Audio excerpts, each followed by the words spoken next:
Deux choses importantes que j'aimerais t'expliquer aujourd'hui. Premièrement, j'aimerais justement te faire comprendre comment être plus efficace en corps à corps. C'est vraiment des outils même très avancés pour te permettre d'avoir la bonne gestuelle et surtout le bon positionnement du corps. Deuxièmement, j'ai commencé à refaire des vidéos longues qui te permettent justement de mieux comprendre ta boxe. Et donc, je ne vois pas forcément beaucoup d'enthousiasme. Donc, si tu aimes ce genre de vidéos, si tu veux que je continue à faire de longues vidéos, puisse justement me supporter, like, commente cette vidéo. Ça me permettra d'une part de savoir que vous êtes intéressé par ce genre de contenu, mais ça permettra surtout de pouvoir mettre en avant cette vidéo à d'autres personnes qui en ont besoin. J'oubliais une chose aussi, si tu souhaites nous rejoindre dans un camp de boxe qui aura lieu à Rio de Janeiro, 10 jours intensifs pour pouvoir développer ta technique de boxe. C'est dans la description, il suffit simplement de cliquer, tu recevras aussi une formation, mais je t'en parlerai à la fin de cette vidéo. On y go!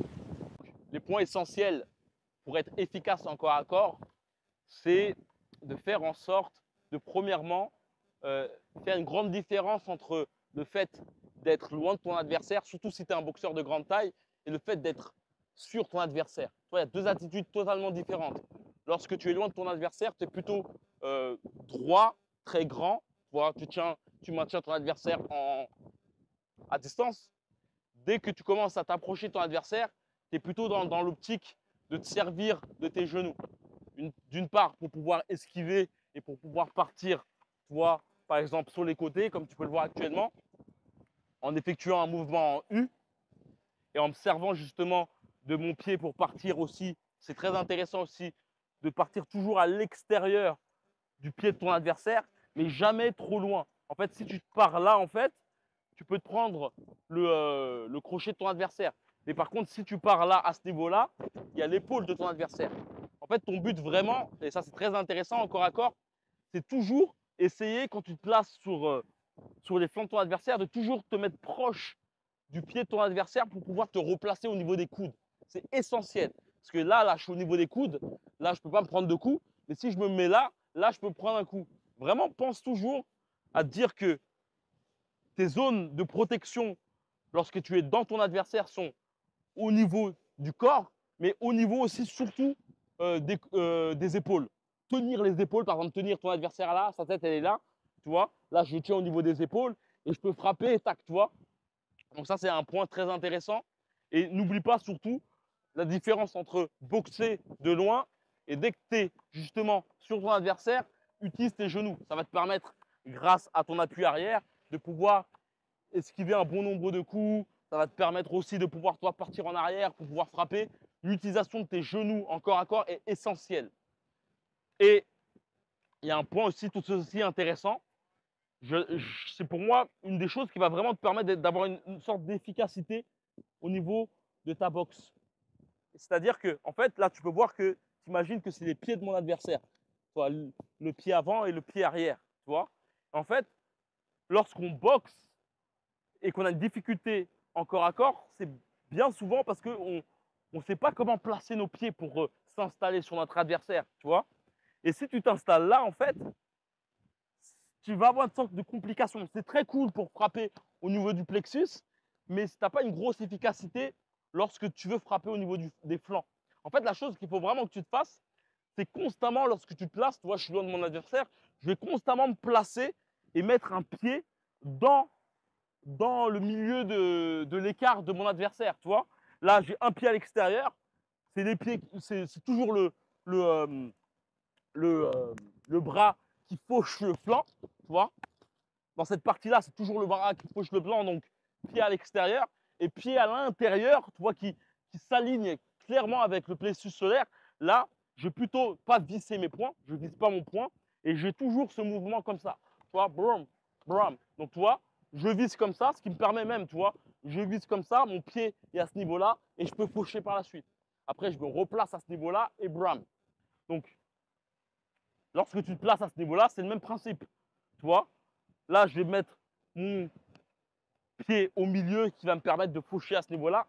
Et je peux même, lorsque tu as ton pied arrière à ce niveau-là, tu peux même mettre ton pied comme ça, tu vois, pour ensuite faucher au niveau des flancs. Donc vraiment, c'est une chose importante. Après, tu me diras, comment faire pour switcher de là à là? Eh bien, c'est clairement comme ça. Tu vois, là, je vais faucher là, bam, bram. Là, je vais me replacer et je vais faire comme ça. Je vais mettre mon pied à l'extérieur. Comme j'ai pu te dire par la suite, avant, toujours mettre ton pied à l'extérieur, plus ou moins à côté du pied, du côté du pied de ton adversaire. Jamais là. Là, tu peux te prendre un coup. Toujours avoir ce côté où on est un peu, tu vois, c'est un peu un saut avec ton adversaire. Et très intéressant aussi, tu peux faire ça, tu vois, boum, tu vois. Tu peux faire, mettre ton pied au milieu et faire boum. Ou tu peux faire clairement directement boum et mettre ton pied par la suite. Ce qui te permet, tu vois, de frapper par la suite. Tu vois, là, je peux frapper. Tu vois, je frappe, boum et boum.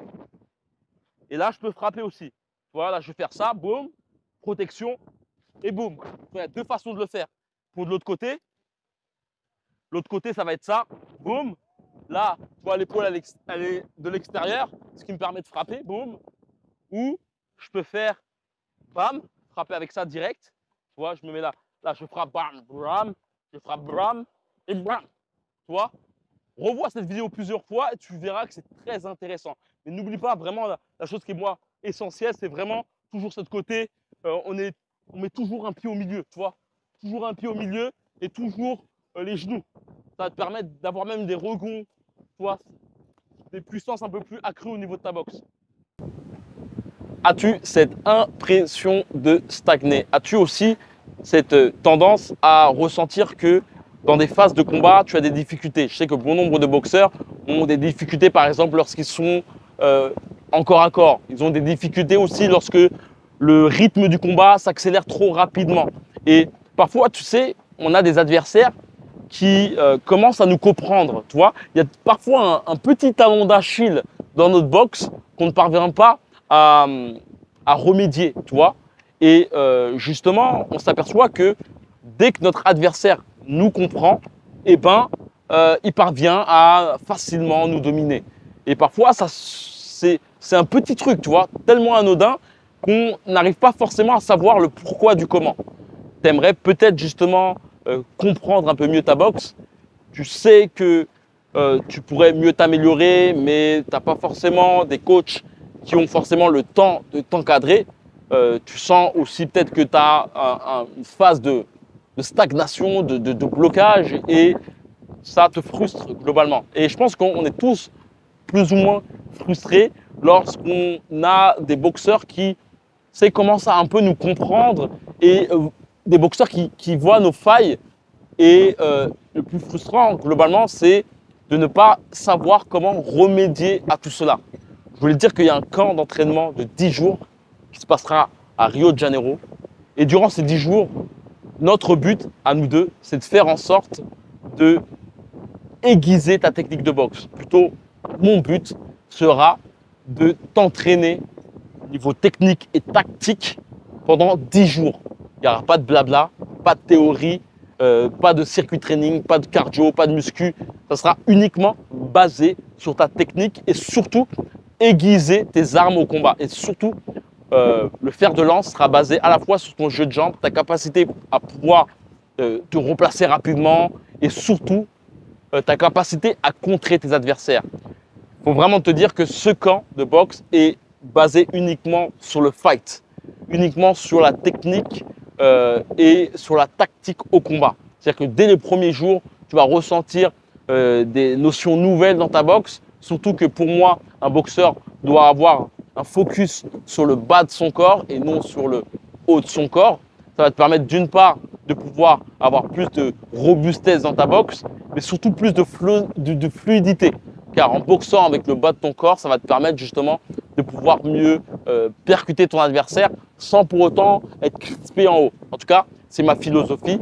Si tu souhaites justement avoir un coach privé derrière ton dos H24 durant 10 jours avec des entraînements de 4 heures à 7 heures par jour, on aura des phases de repos, on fera des demi-journées et on aura des phases justement de vivance. Mon but aussi, c'est de te faire découvrir Rio. C'est l'after carnaval, donc on aura aussi l'occasion de pouvoir aussi voir la vibe carnaval. Mais le but premier, c'est vraiment de te permettre de t'entraîner sur ta technique dans un endroit idyllique. C'est faire des sparring dans la plage ou dans des lieux idylliques. Mais la chose qui est très intéressante, c'est que ce sera beaucoup basé à la fois sur des exercices individuels pour te permettre justement de t'auto-cadrer. Mon but aussi, c'est que tu puisses avoir, on va dire, une expertise et une compréhension de ta boxe. Comme ça, lorsque tu seras en dehors de ce stage, tu vas avoir un autre prisme, une autre façon de voir la boxe. Tu vas retenir des choses que tu n'auras pas forcément pris conscience et surtout, tu vas pouvoir t'auto-cadrer. Il y aura aussi des phases de patte d'ours et des phases, et je pense que c'est 70% du camp, des phases de sparring technique. Ce qui me permettra d'une part de voir tes difficultés, tes problèmes dans ta boxe en te mettant des handicaps, boxer à une main. Il y a multiples façons de te mettre des handicaps face à un adversaire. Ces handicaps vont permettre justement de voir ce qui cloche dans ta boxe et ça me permettra de te faire de la patte d'ours ou de te faire un exo uniquement pour toi via tes difficultés. C'est vraiment très intensif en technique, en tactique et ça va te permettre vraiment de changer littéralement ta vision de ta boxe. Et tu peux le voir en cliquant dans la description. Il suffit simplement de cliquer dans le premier lien. Tu pourras voir un bon nombre d'avis de boxeurs qui ont intégré ce camp. Donc, si tu souhaites nous rejoindre, c'est dans la description. Il suffit simplement de cliquer. C'est fin février. Il reste quelques places encore. Si tu souhaites nous rejoindre, tu sais comment faire. Tu pourras voir que la nourriture, l'hébergement, les entraînements sont tous compris dans ce camp, mis à part les loisirs et les petits trucs qu'on pourra faire si on va dans un truc festif. Tout ce qui est boisson, c'est dans ta pomme. Mais tout ce qui est nourriture de base, autre, si tu souhaites venir en mode uniquement boxe, tout est compris. Aussi, je voulais te dire aussi qu'il y a le billet d'avion qu'il faut que tu payes de ton côté. Mais mis à part ça, dès que tu es là, tout est compris en sachant que la vie n'est pas excessive ici. Donc, on est pas dans les coulisses. Dans la description, tu recevras aussi une formation. Et comme d'habitude, fais la boxe avec toi. Ciao.